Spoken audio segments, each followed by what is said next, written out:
I'm Annette Young and welcome to the 51%. In this special edition, we're coming to you from the Italian countryside, since 40% of the nation's farmers are female. So are women not just here but across the world leading an agricultural revolution? We're just a 30-minute drive from Urbino in northeastern Italy. In this highly picturesque region is where Giuditta Mercurio and Anise Podgornik have their organic farm. They not only grow a variety of crops but also sell their produce directly to the public. The two made the switch to farming several years ago. Beforehand, Giuditta was a radiology technician and Agnesi a musician, albeit a farmer's daughter also. How welcoming was the farming community, given that they're still very much dominated by men? When the farming community saw two women, especially young women, they were and still are a little surprised and incredulous that we can do this. But over the years, they've seen that the fields were well kept and we are indeed growing crops, so they've realised that we can do it too. Yes, at the beginning, there were significant obstacles because, as Giuditta said, it's always been carried out by men. But it's true that women can do the job with a different sensitivity. At the moment, the sensitivity that women brings to agriculture is what is saving the sector. The two grow wheat and spelt and from that make their own bread. They're currently renting a bakery nearby but are already building their own on their land. It's too early to say if their venture will be a success, but the risks have far from diminished their ambitions. We don't really get a salary, because if I had to count the hours I work and have a salary according to those hours, our model would absolutely not work. At the moment, I can maintain the employees I have. I have two women as employees, a girl who helps me in the markets, and the mother of my partner who also helps us.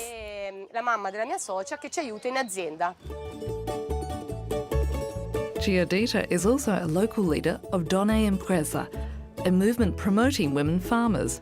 That night we head to dinner at a restaurant owned by one of its members, Alice Aiodi. Giuditta, why are there so many women farmers in Italy?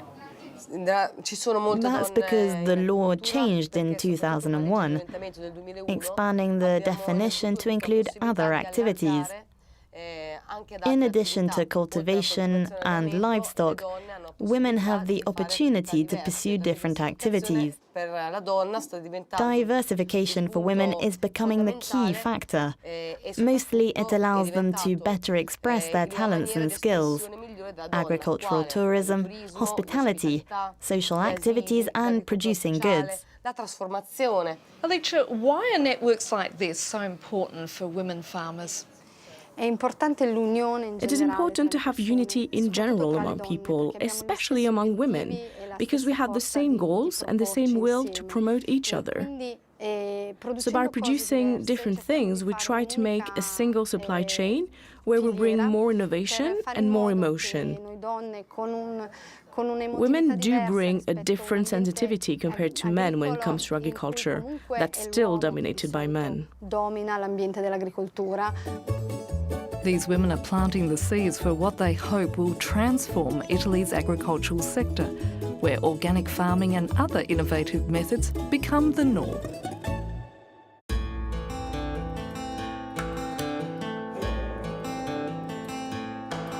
Here in Europe, the number of female farm managers is around 30%, but that figure varies considerably across the continent. For instance, in the Netherlands and Germany, it's less than 10%. And in developing countries, women own only 20% of land. This despite being responsible for 60% of food production. We're heading to Rome, where the headquarters of the Food and Agriculture UN organisation is located. They've made it their top priority to boost the number of women farmers in poorer nations. Brave Ndisale is a specialist on gender and food security. Brave, thanks for your time. Given what the FAO does, just how difficult is it to push for an increase in women farmers, particularly within traditional conservative societies? It is very important that women are put at the central role of supporting countries and families on putting healthy food on the table. Why is that? Statistics show that close to 50% and higher in other countries, women are involved in producing, processing, marketing food and other products that are culture related.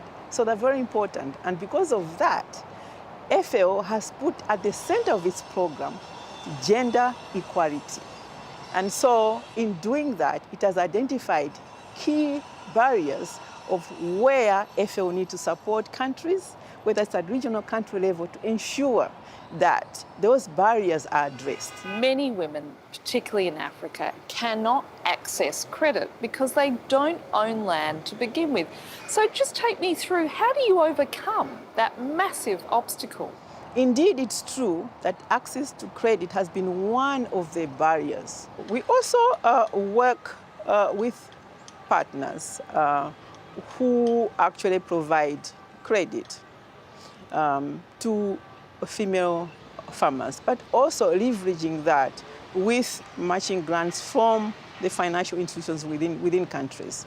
But to do that to happen, it has to be an engagement of discussions between female and male farmers or husband and wife within the community to be able to understand that it is important that the woman or the wife or the husband can equally have access to resources because it's good for the household. What do women farmers bring to the table, especially when it comes to climate change? Women actually are low-hanging fruits in addressing the issues of climate change because already they're on the ground. Women are on the ground producing in agriculture massively on food crops and other agricultural products. Now, if you have to talk about adaptation, giving knowledge, and that's what FAO does, on climate-smart methodology and approach to women, already we will have a lot of gains, and that's why I call this as low-hanging fruit. Let's empower the women farmers with a lot of knowledge, technologies, and approaches that actually can adapt or mitigate climate change. And are the voices of women farmers actually being heard? It could be more. We make sure that we approach and continue to support women at 3 levels. The first level is at a global, provide the enabling environment and continue to engage and create awareness, institutional environment. We need to actually work with institutions at all levels, especially the local institutions where transformation has to be taken. And we need to focus on the key drivers of constraints, the binding constraints, access and ownership to land, access to credit is very key.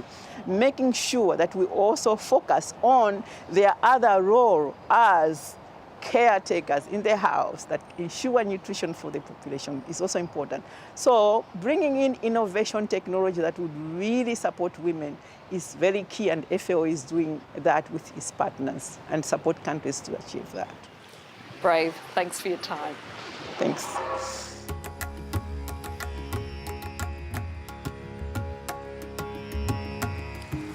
In the Indian state of Maharashtra, drought and overuse of land has led to some 60,000 farmers committing suicide.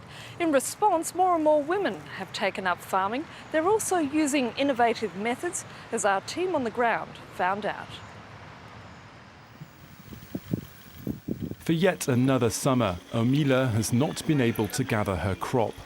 Her cotton and soya plants require too much water, and the dry conditions have made the harvest impossible.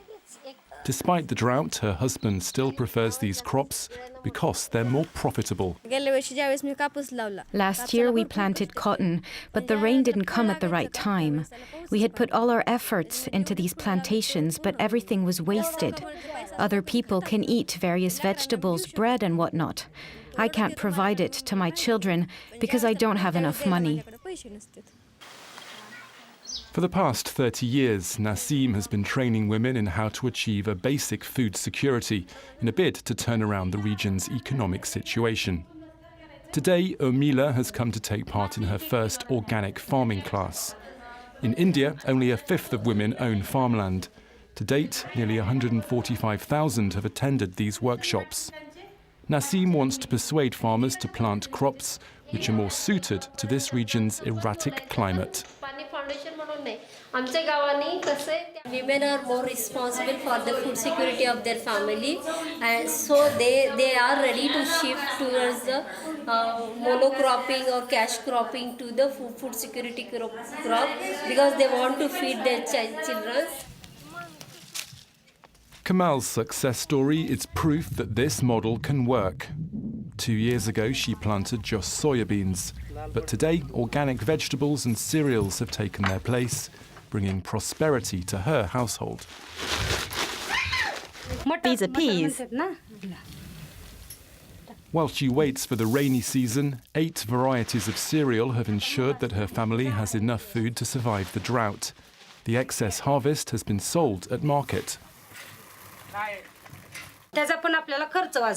We have also saved between 150 and 200 euros a year on seeds and pesticides thanks to organic farming. And as we're also healthier, we are spending less on drugs and doctors.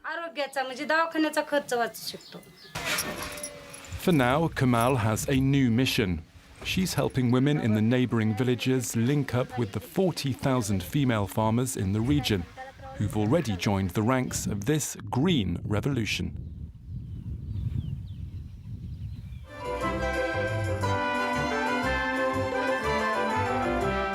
And that's it for this special edition coming to you from Italy.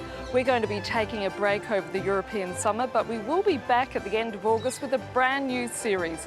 So until then, bye for now.